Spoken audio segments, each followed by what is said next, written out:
ஸ்ருதி, ரவி அந்த பொண்ணை தூக்கி வச்சிருந்தாருன்னு சொல்றீங்க. எதுக்கு அப்படி பண்ணாருன்னு அவர்கிட்ட கேட்டீங்களா? இதுல எக்ஸ்பிளனேஷன் வேற கேட்கணுமா? அவளை தூக்கி வச்சுட்டு ஜாலியா விளையாடிட்டு இருந்திருக்கான். நான் வருவேன் அவ எக்ஸ்பெக்ட் பண்ணல. அதானே கேட்டிருந்தா தெரிஞ்சிருக்கும். எல்லாத்துலயும் அவசரம். நீ மட்டும் இல்ல, இப்ப இருக்கிற பாதி பொண்ணுங்க இப்படிதான் இருக்கீங்க. பொறுமையே கிடையாது. ஒண்ணு தோணுச்சுன்னா உடனே பண்ணிடணும். சரி எது தப்புதுன்னு எதுவுமே யோசிக்கிறது கிடையாது. அம்மா வக்கீல பாத்துட்டியா? அவர் வரதுக்கு 10 minutes ஆகும்னு சொல்லி வெயிட் பண்ண சொல்லிருக்காங்க. நல்ல வேலை. ஒரு 10 நிமிஷத்துல உன் வாழ்க்கை வேற மாதிரி மாறி இருந்திருக்கும். எப்படியோ நாங்க 2 பேரும் கரெக்டா வந்துட்டோம். ஸ்ருதி, முதல்ல அங்க என்ன நடந்துச்சுன்னு தெரியுமா உங்களுக்கு?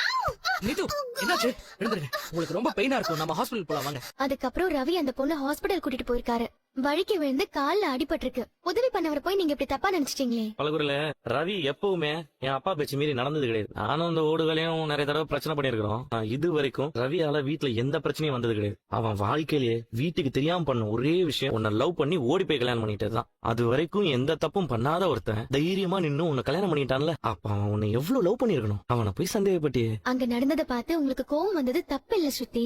எந்த பொண்ணு அந்த இடத்துல இருந்தாலும் கோவம் வந்திருக்கும். ஆனா என்ன நடந்ததுன்னே தெரியாம நீங்க பாட்டுக்கு ஒரு முடிவெடுத்து வக்கீல் ஆபீஸ்க்கு வந்து உட்கார்ந்திருக்கீங்க. அவனே உன்னை தேட கிளம்பி வந்திருப்பான். சரி ஃபங்க்ஷன்ல 2 பேர் இல்லைன்னா டவுட் வந்திருந்தா அவன் அனுப்பி போட்டு நாங்க உன்ன தேடி வந்திருக்கோம். பொண்ணுங்க எங்க முதல்ல ஆம்பளைங்களை பேச விடுறீங்க. நீங்க பேசுறதை கேட்க மட்டும்தான் எங்களுக்கு காது இருக்கிற மாதிரியும் நாங்க பதிலுக்கு பேசவே கூடாதுன்ற மாதிரி எல்லாம் நினைக்கிறீங்க. ஆனா வெறுப்பேத்துறதுக்காக இப்படி எல்லாம் பண்ணணும்னு தோணுச்சு. ரவி அப்படிப்பட்ட ஆள் இல்லன்னு தெரியும். இப்ப சொல்லு எல்லாத்தையும். அப்பயே வச்சிருக்கணும். என்ன ஏதுன்னு முதல்ல விசாரிச்சு பாக்கணும். எங்க விடுங்க, அதான் புரிஞ்சுக்கிட்டாங்கல்ல. அங்க